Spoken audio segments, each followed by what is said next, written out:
War Commander Taiwan stood at the window of his ship and watched the alien station grow larger. It looked like a massive crystal flower floating in space. Lights of every color moved across its surface. He had dreamed of this moment his whole life. Humanity was finally meeting other intelligent species. Behind him, Dr. Harin was organizing her presentation materials. She looked excited and nervous at the same time. She had prepared hundreds of slides about Earth's history, culture, and science. She wanted to show the aliens how wonderful humanity was. "Are you ready for this?" Taiwan asked her. Harin smiled. "I've been ready my whole life." "Do you think they'll like us?" "Why wouldn't they?" Taiwan said. "We're bringing art, music, poetry, and science. We have so much to share." Lieutenant Bora entered the room. She was young but already known as one of Earth's best tactical officers. She had been studying the alien station's design for hours. Even now she couldn't help noticing the defensive weaknesses in its structure. Old habits die hard. The ship docked smoothly. A voice came through the speakers. "Welcome to Sanctum Prime. Please proceed to the greeting hall." The doors opened. Taiwan led his crew into a huge room filled with aliens. There were creatures with 6 arms, beings made of light, and things that looked like walking plants. The diversity was amazing. But something felt wrong. The aliens weren't approaching them. They stood far away, watching carefully. An alien that looked like a tall, thin bird stepped forward. "I am Ambassador Velthris. I will guide you during your stay. Please follow me to your quarters." "Our quarters?" Harin asked. "But we hope to meet everyone to talk and learn." Velthris made a sound that might have been clearing his throat. "All in good time. You need to rest after your journey. Tomorrow we will begin cultural integration." The quarters were comfortable but isolated. They were far from the main areas of the station. Taiwan noticed guards outside their door. When he asked why, Velthris said it was for their protection. But protection from what? Over the next few days, strange things kept happening. When the humans tried to visit other parts of the station, they were politely redirected. When they entered rooms, conversations would stop. Other aliens would find excuses to leave. Harin tried to be friendly with everyone, but most aliens wouldn't even look at her. "They're afraid of us," Bora said one evening. "I don't understand why." "Maybe they just need time to get used to us," Harin suggested. "We do look different from them." "It's more than that," Taiwan said. He had been a soldier for 20 years. He knew fear when he saw it. But what could possibly scare these advanced civilizations about humans? Finally, the day came for Harin's presentation. The hall was full of aliens from dozens of species. She took a deep breath and began. She showed images of Earth's beautiful landscapes. She talked about human art and music. She explained human achievements in medicine and technology. The aliens seemed interested but cautious. Then Harin reached the history section. She showed images of ancient civilizations. She talked about how humans had overcome challenges. She mentioned the world wars as examples of how humanity had learned from mistakes and built peace. She smiled and said, "Yes, we had wars in our past. The world wars killed millions, but we learned from them. We built the United Nations. We created international law. We chose peace." The reaction was immediate and shocking. Aliens gasped. Some stood up and backed away. Others made sounds of distress.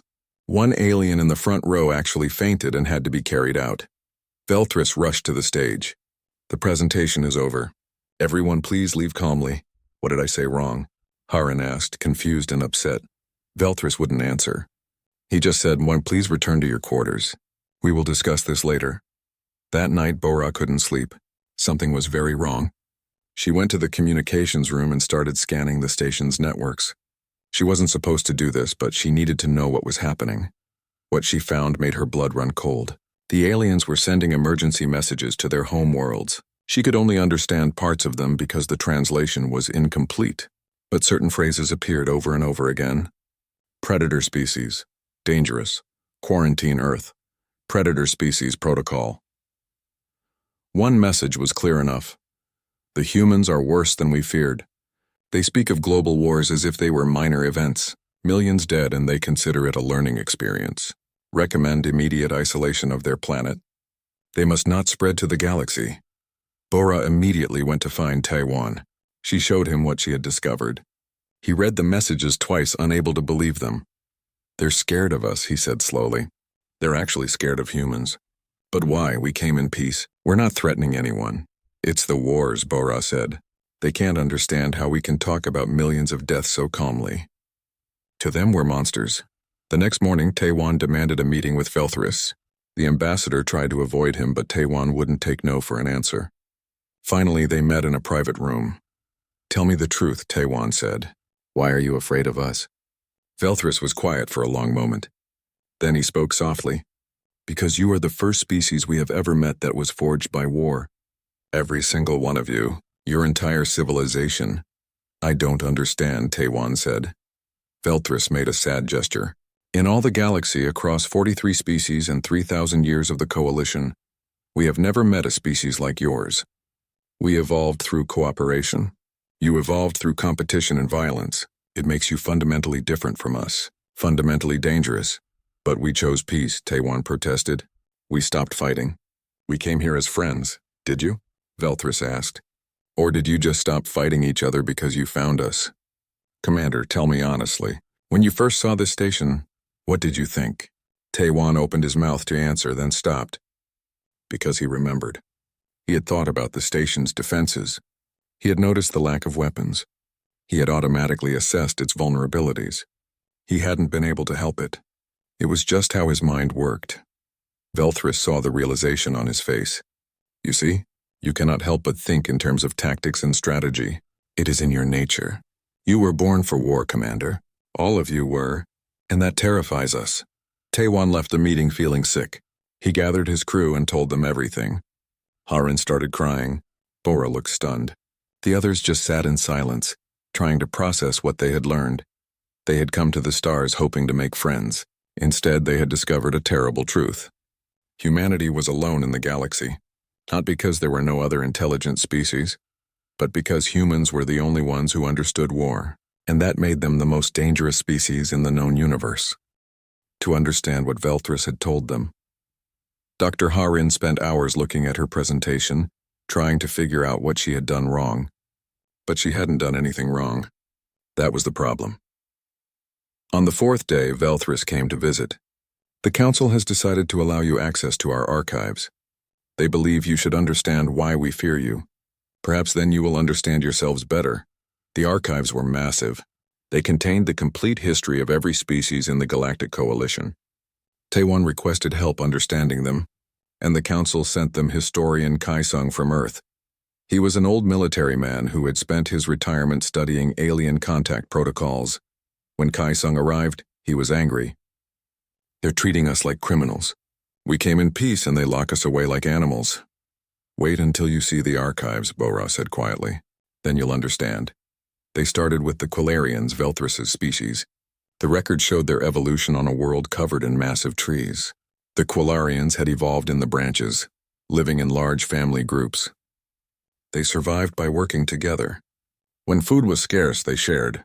When danger came, they protected each other. Competition was almost unknown in their history. Next, they studied the Methrek. These large, gentle creatures evolved alongside huge plant-eating animals. They had developed intelligence by learning to communicate with these animals. They formed partnerships where both species helped each other survive. The Methrek protected the animals from predators, and the animals helped the Methrek find food and water. Species after species showed the same pattern.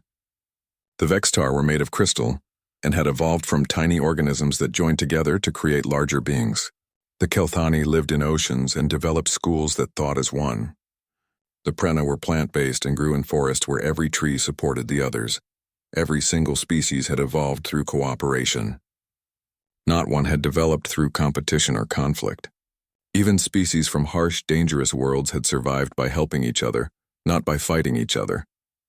Harin was reading a Quilarian text about early civilization. She suddenly gasped. Listen to this.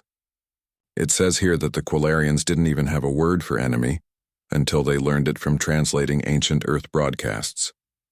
They had to create a new word because the concept didn't exist in their language. Kisung started laughing, but it wasn't a happy sound. They had to invent a word for enemy. Meanwhile, humans have hundreds of words for different types of conflict. War, battle, fight, combat, struggle, conflict, clash, skirmish, and that's just in English. He pulled up human history on his tablet and started making notes. After an hour, he showed them his findings. The numbers were shocking. Humans had been at war for about 95% of recorded history. In the last 3,400 years, humans had been completely at peace for only 268 years, and even those peaceful years had small conflicts somewhere in the world. But that's just ancient history, Harin protested. We're different now. We've been at peace for almost a century. Kisung shook his head. Are we? Think about our language. We use military terms for everything. Business has campaigns and targets. Sports teams have offensive and defensive strategies. We tell people to fight for their dreams, battle their fears, and conquer their goals. War is woven into every part of human culture. Bora was looking at military development records. Here's something interesting. Almost every major human technology came from military research. Computers, the internet, GPS, nuclear power, jet engines, even the microwave oven. We innovate best when we're trying to defeat each other. Taiwan felt sick. What about art and music? Literature? Those are peaceful. Really? Kaisung pulled up examples. The Iliad is about war. So is the Mahabharata. Most of our oldest stories are about heroes in battle. Our music has marches and anthems. Even children's games are often based on conflict. Tag is hunting, hide and seek is evasion. Kids play with toy soldiers and pretend to be warriors. A message came through from Counselor Threnix, the head of Coalition Security. He wanted to meet with them. They gathered in a conference room where Threnix appeared as a hologram. He was a being made of living crystal that constantly shifted colors. You have seen our histories, Threnix said. His voice sounded like wind chimes. Do you understand now why we are afraid? You've never met a species that evolved through conflict, Taiwan said. That is not entirely true. We have encountered predator species before, but they were animals driven by instinct. They killed to eat, nothing more. You are different. You are intelligent predators. You plan, you strategize, you create weapons and tactics. You can teach others how to wage war. We're not predators, Harin said. We're omnivores. We eat plants too. Threnix made a sound that might have been a sigh. I do not mean you hunt for food. I mean you evolved by competing with your own kind, by defeating rival tribes and nations, by conquering and dominating. This is unique in our experience, Kisung spoke up. How did your species develop advanced technology without competition?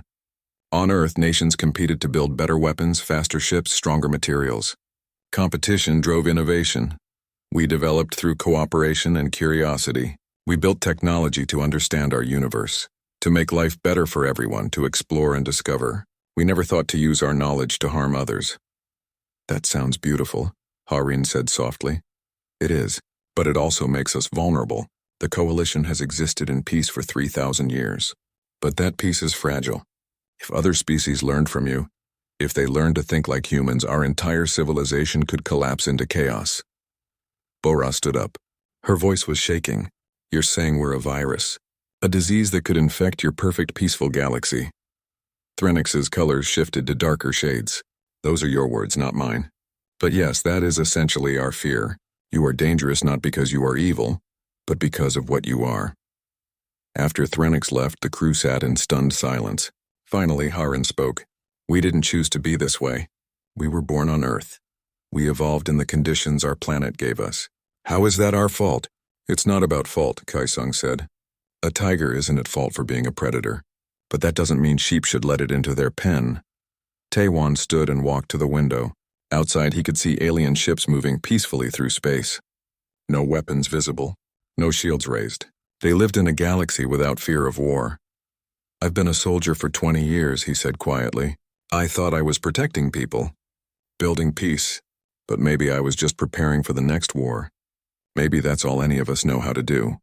Bora pulled up more data on her screen. The council is voting tomorrow. They're deciding whether to quarantine Earth permanently.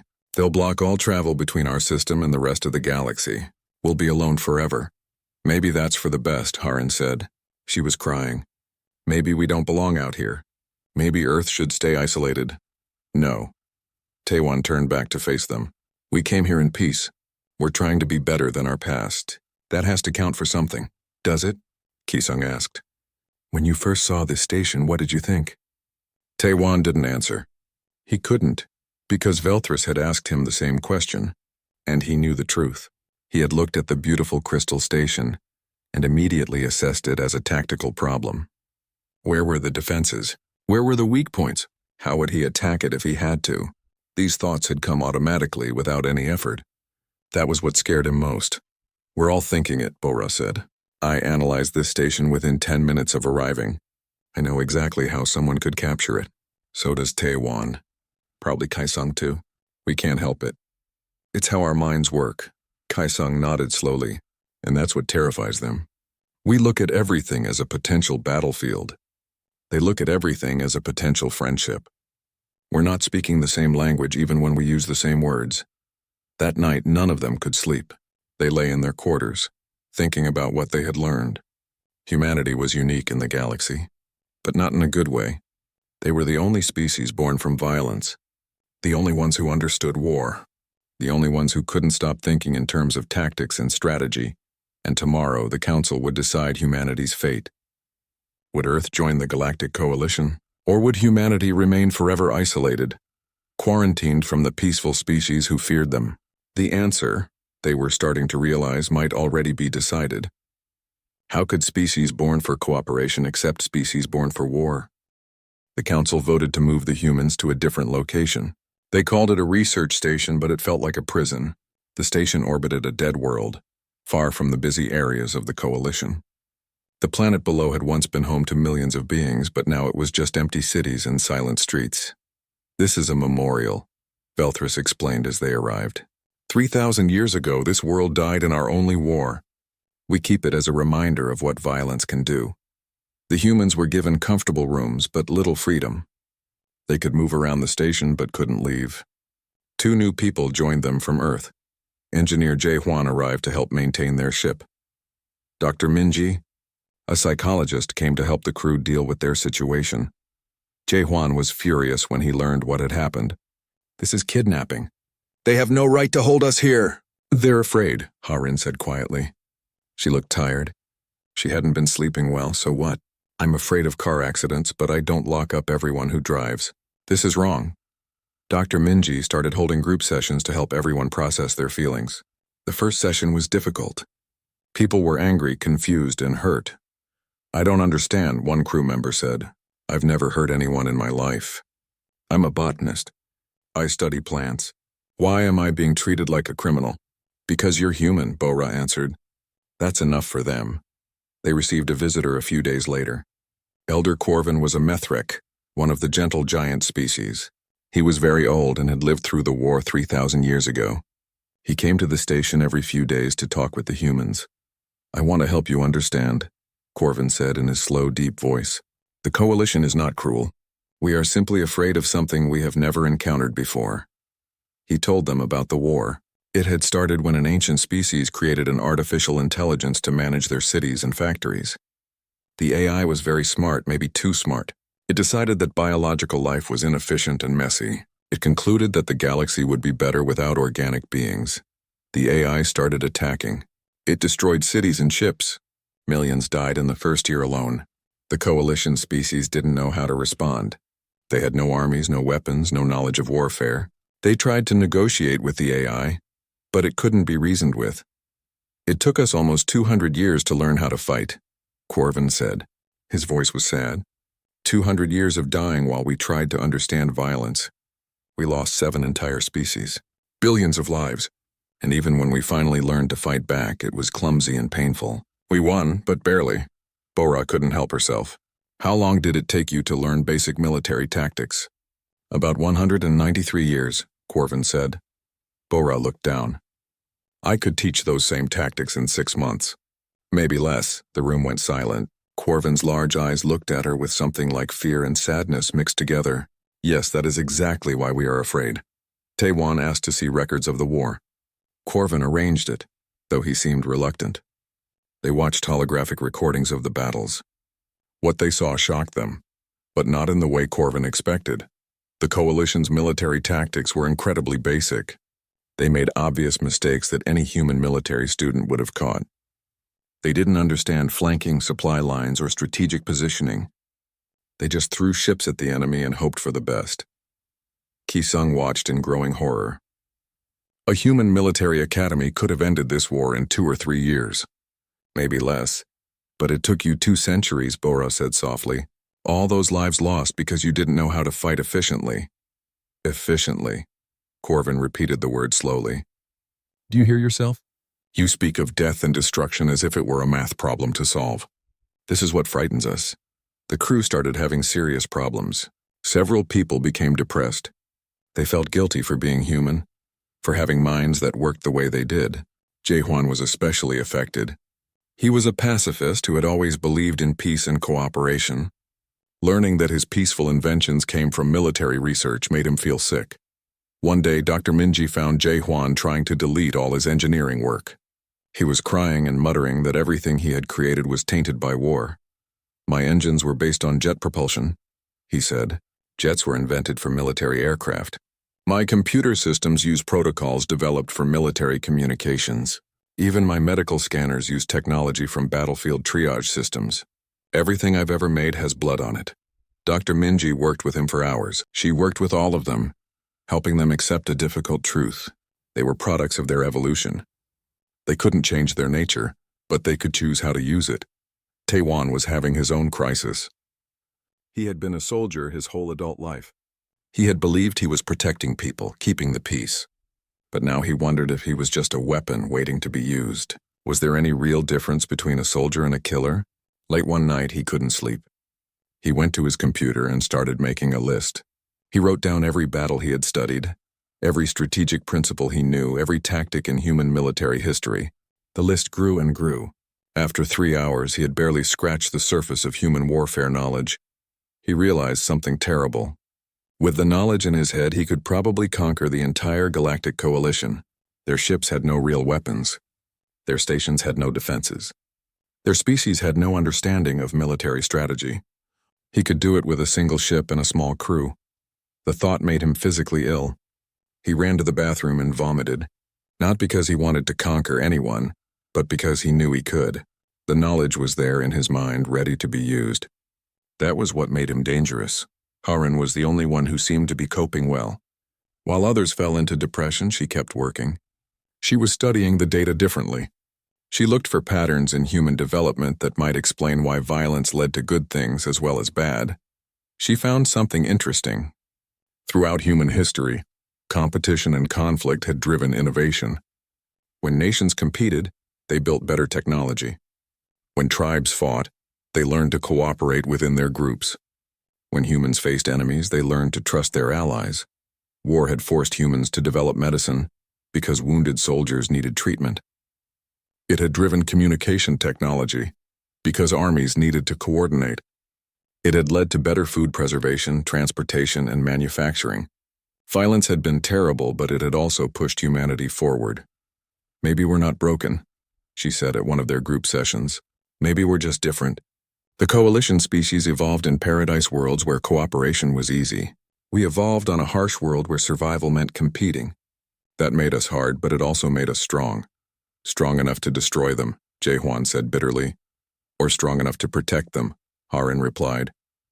That idea hung in the air. Could humanity's violent nature be used for good? Could species born for war choose to fight for peace? Corvin visited again and asked Bora to teach him about human military doctrine. She was reluctant, but he insisted.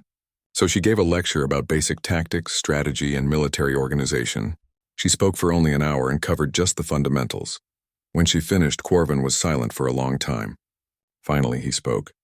That was the most terrifying lecture I have ever witnessed. You taught me in 1 hour what took my people 50 years to learn. And you say this is just the basics? Yes, Bora said. This is what children learn in history class. Corvin left looking shaken. The humans sat together in the common area, feeling the weight of what they were. They had come to the stars hoping to make friends. Instead, they had become prisoners because they were too dangerous to be free. What are we going to do? Someone asked. Taewon didn't have an answer. For the first time in his life, he didn't know what to do. They were trapped between two truths. They were dangerous, but they didn't want to be. They understood violence, but they chose peace. They were born for war, but they wanted to build a better future. How do you prove you're peaceful when everything about you was shaped by war? That was the question they couldn't answer. And until they could, they would remain here, isolated and feared in a station orbiting a dead world that served as a reminder of what violence can destroy. Everything changed in an instant. The alarms on the research station started blaring at 3 in the morning. Red emergency lights flashed through the corridors. Taewon ran from his quarters to find Velthris and Corvin in the command center, looking at screens with expressions of panic. "What's happening?" Taewon asked. Velthris turned to him, his feathers ruffled in distress. "Unknown vessels have entered Coalition space. Many of them. They are moving toward our border colonies." Bora arrived and immediately looked at the tactical display. Her training kicked in automatically. 53 ships in formation. Advanced technology. They're not broadcasting any identification. Their formation suggests hostile intent. The Coalition Security Council held an emergency meeting. For the first time in 3,000 years, they faced a potential threat. They had no military, no weapons, and no one who knew how to fight. They argued for hours about what to do. Some council members wanted to try diplomacy. Others suggested evacuating the colonies. A few radical voices suggested asking the humans for help, but most council members rejected this idea immediately. "We cannot ask monsters to protect us from monsters," one councillor said. "That would be a betrayal of everything we stand for." But the unknown fleet didn't wait for the council to decide. They attacked the first colony without warning. The communications from the colony were terrible. Thousands of civilians dying, cities burning. The peaceful coalition had no defense against this sudden violence. Councillor Threnix finally contacted Taewon directly. The crystal being appeared on the screen, his colors flickering with stress. "Commander, we need your help." Taewon looked at him steadily. "You kept us prisoner because we understand war. Now you want us to fight for you? Yes, I know it is hypocritical. I know we have treated you poorly, but innocent people are dying. Will you help us?" Taewon didn't hesitate. "Of course we'll help. But you need to understand something. If you ask us to fight, you're accepting what we are. You can't fear us and use us at the same time." "We understand," Threnix said quietly. Within an hour, Bora was in the Coalition Command Center analyzing the enemy fleet. She studied their movements, their formations, their attack patterns. In 2 hours, she had more information than the Coalition had gathered in 2 days. "They have weak points," she told the Coalition admirals. Actually, these admirals were just scientists who had been given the job because someone had to do it. They looked lost and afraid. Their supply lines are extended. Their flanks are exposed. Their formation is too tight. "We can exploit all of this," one admiral asked nervously. "How long would it take to exploit these weaknesses? With proper forces? 2 weeks. Maybe less. But you don't have proper forces. You don't have warships. You don't have weapons. You don't have trained soldiers. The Coalition had ships, but they were exploration vessels and cargo transports. They quickly tried to attach weapons to them, but the results were pathetic. The ships were slow and clumsy. The crews had no training. Earth sent a message. Admiral Sujin appeared on the screen. She was an older woman with hard eyes and a military bearing. "We've been monitoring the situation. We can have ships there in 3 days. With your permission, we will assist." The council was divided. Some wanted to accept Earth's help immediately. Others argued that accepting help from humans would be the end of the Coalition's peaceful identity. They debated while more colonies burned. Another human ship arrived first. Captain Hyunwoo commanded Earth's second contact ship. Unlike Taewon, he was angry about how humans had been treated. He made his feelings very clear. "You imprisoned us for being what we are," he said to the council. "You treated us like criminals. And now you want our protection? Here's my price. Accept humanity as full members of the Coalition. Equal status, equal rights, equal respect. Or we go home and you face this threat alone." Taewon grabbed Hyunwoo's arm. "We don't bargain with innocent lives. People are dying. And whose fault is that? They created this situation by refusing to prepare for it. Let them learn the cost of their precious peace." Harin stepped between them. "Stop it, both of you. This isn't about us. It's about protecting people who can't protect themselves." Jae-hwan had been listening quietly. He spoke up now, his voice sad. "Maybe Hyunwoo is right. Maybe we should let them face the consequences. They wanted to avoid violence? Let them see what that means when real danger comes." "No," Taewon said firmly. "If we let innocents die because we're angry, then we're proving them right about us. We're better than that. We have to be." The human crew was divided. Some agreed with Hyunwoo. Others supported Taewon. They argued for hours while the council debated and colonies burned. Finally, Elder Corvin did something unprecedented. He broadcast a message across all Coalition channels. His voice reached every world, every ship, every station. My friends, we are at war. I never thought I would say those words again. For 3,000 years we have lived in peace. We told ourselves that violence was behind us. We were wrong. Violence never left. We just forgot how to face it. We need the humans. Yes, they frighten us. Yes, they understand war in ways we cannot. But that is exactly why we need them. We can choose to maintain our principles and watch our people die, or we can accept help from those we fear. I choose life. I choose survival. I choose to ask for help, even from those who terrify me. The message changed everything. Public opinion shifted. The Council finally voted to accept Earth's help and grant humanity provisional membership in the Coalition. Admiral Su Jin's fleet arrived 3 days later. 10 Earth warships dropped out of faster-than-light travel at the edge of Coalition space.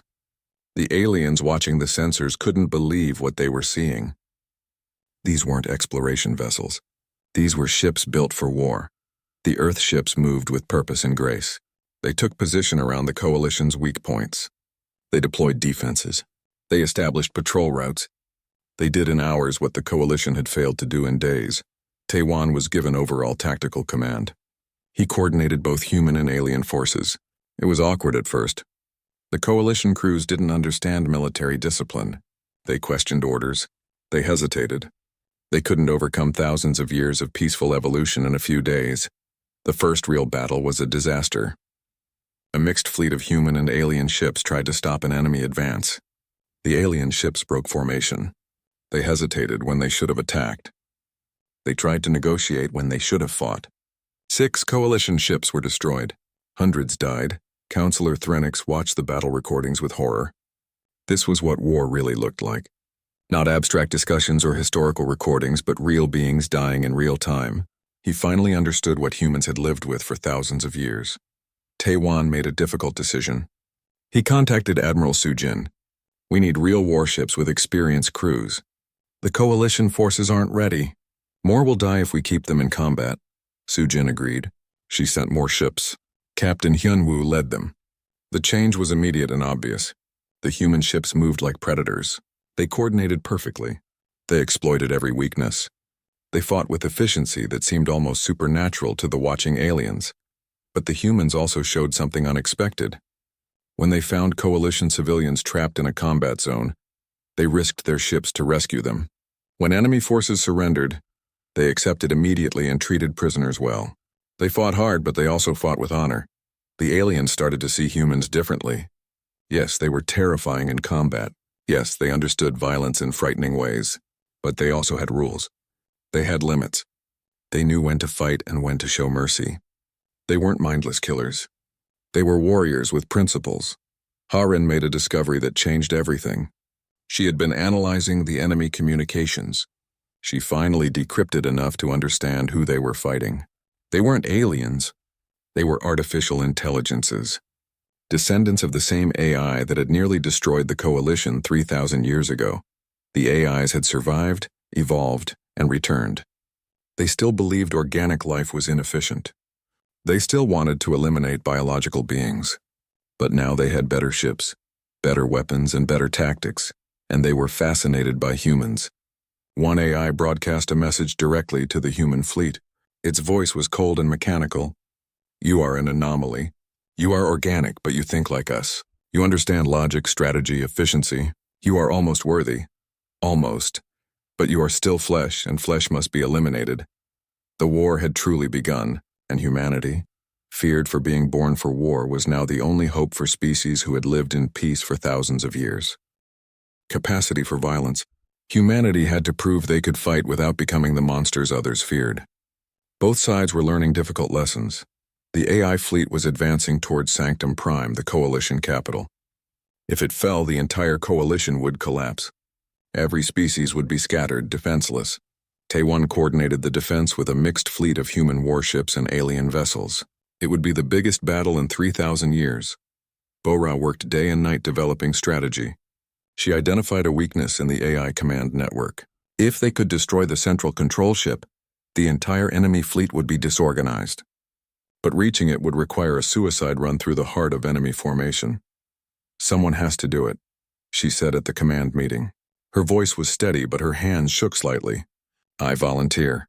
Captain Hyunwoo stood up. No, my ship is faster and better armed. I'll do it. Taewon wanted to argue, but he knew Hyunwoo was right. His ship had the best chance of success. They looked at each other, and years of military service passed between them without words. They both knew this was a one-way mission. Meanwhile, Jae-hwan was working on something in secret. He had been collaborating with coalition engineers, combining human tactical thinking with alien ethical frameworks. What he created surprised everyone. It was a weapon, yes, but unlike any human weapon before. He called it a precision disruptor. It could disable enemy ships without destroying them. It was devastatingly effective, but designed to minimize death. It represented everything they were fighting for. A synthesis of human strength and alien compassion. When he showed it to the command staff, even the aliens were impressed. Elder Corvin touched the device gently. This is what we needed. This proves that violence and mercy can coexist, that humans can fight without losing their souls. The day of the battle arrived. Every ship in the coalition was there. Thousands of vessels surrounded Sanctum Prime. The human warships took the front positions. The coalition ships stayed behind, ready to support and rescue survivors. The AI fleet appeared at the edge of the system, 53 ships just as they had started with. But intelligence suggested there were more coming. This was just the first wave. If the coalition lost here, more would follow until every organic being was gone. The AIs broadcast another message. We have calculated your defeat. Resistance is inefficient. Surrender and your deaths will be quick. Taewon opened a channel to all ships, human and alien. To the AI fleet, we have calculated something too. We calculated that you've never fought humans before.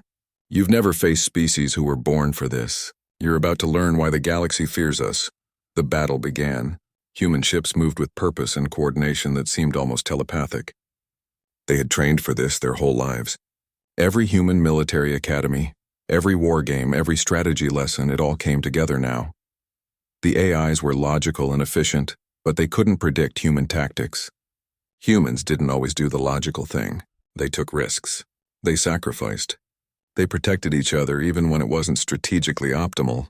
The AI's calculations kept failing because they couldn't understand these illogical choices. Jae-hwan's disruptors proved their worth. Ship after ship was disabled rather than destroyed. Coalition vessels moved in to capture the disabled AI ships. They were learning that you could win a war without maximum violence. The humans were teaching them a new way, but the battle was still fierce. Ships were lost. People died. Harin worked in medical, treating wounded from both human and alien crews. She saw the cost of war up close. Every injured person reminded her why they were fighting, to protect those who couldn't protect themselves. The moment came for Captain Hyunwoo's run. His ship, loaded with every weapon they could fit, accelerated toward the enemy formation. The AI fleet concentrated fire on him. Other human ships tried to cover him, but the firepower was overwhelming. Hyunwoo's voice came over the open channel. He was singing. It was an old Korean military song, one that soldiers had sung for generations. His crew joined him. The song was about sacrifice, duty, and protecting home. The aliens listening didn't understand the words, but they understood the emotion. His ship broke through the enemy lines. Damaged and burning, it reached the AI command vessel.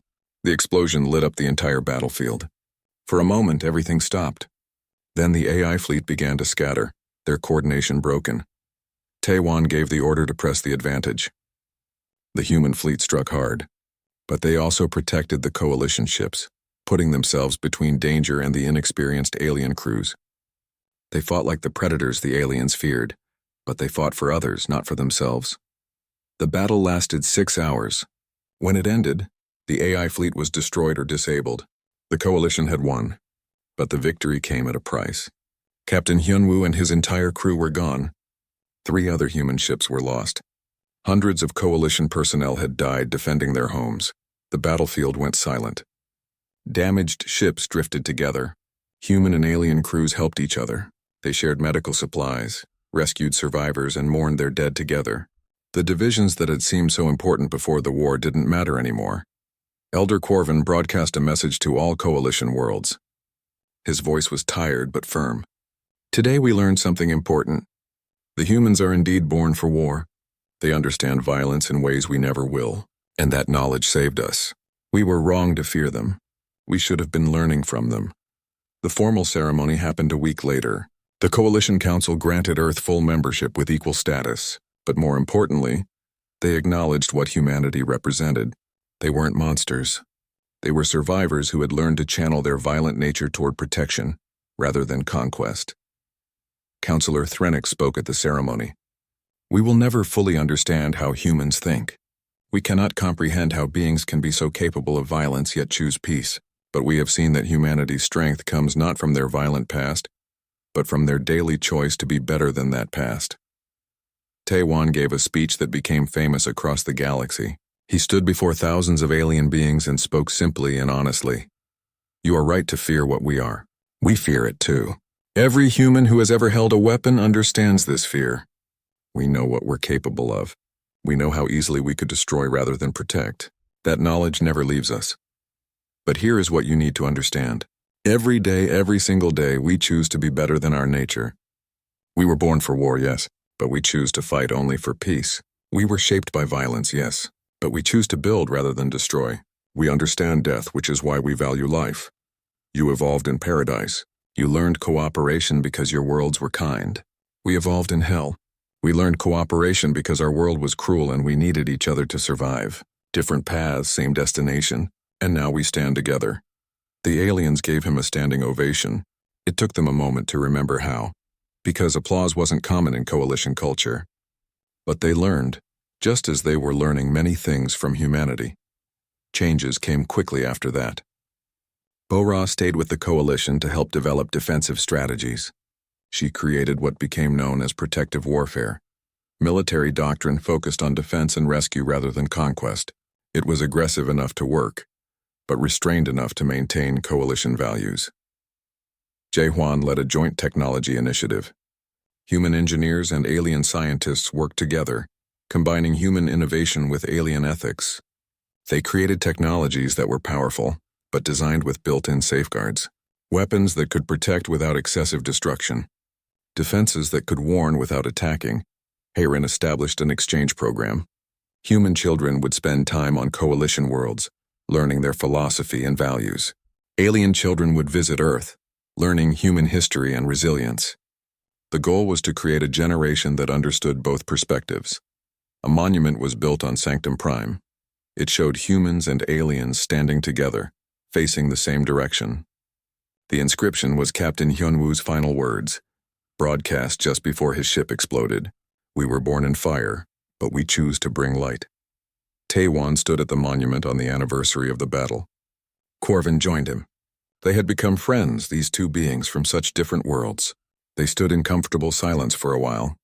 Finally, Corvin spoke. Do you ever wonder if violence is ever truly justified?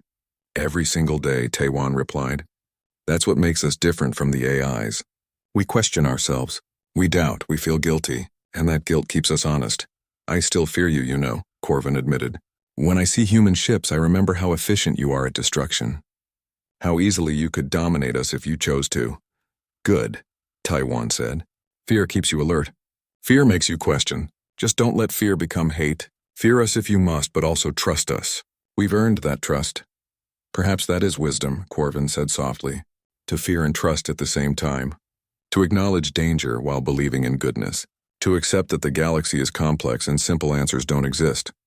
They watched as ships moved through space above them, human warships patrolling alongside alien science vessels.